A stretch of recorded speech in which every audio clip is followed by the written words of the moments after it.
Well, I think just being in the technology field is always challenging, isn't it? And along those lines, it would occur to me that you may run into organizations that have an internal IT department that may think, oh, well, we can do that ourselves in-house. Do you ever run into those situations? Oh, run into it all the time.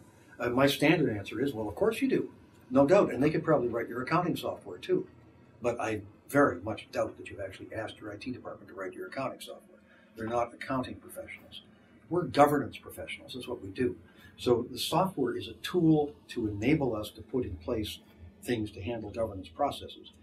Often people look at things like this and think that it's actually pretty simple. All we need to do is to provide a controlled site, some FTP mechanism to stuff things back and forth. We can use a standard information software to make it work. And you can, if you have an IT department that's very savvy, if you've got a budget that would certainly more than would cost you to buy APRIO, if you have the ability to maintain it, support it, continue to upgrade it, and if you're plugged into the governance world. But if you're going to get your IT department to do all that, you're misemploying your IT department. It's a classic thing that you want to outsource. It's absolutely classic. And when I talk to IT people, they know it. Sometimes companies get a little confused and go, well, we've already got IT people inside. There's no need for us to buy software. You go, well, you've already probably bought Microsoft Office. Your IT department didn't write your word processors.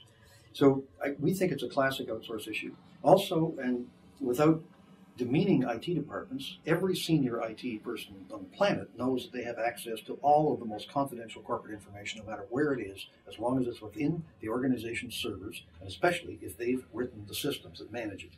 And so your draft audited financial statements, the board's assessments of the CEO's performance, the board's assessments of its own performance, all of those things are quite transparent to IT people. And while your IT people probably don't look at it, it's a risk that has to be mitigated, and that is, after all, one of the prime functions of governance is to mitigate exactly that sort of risk.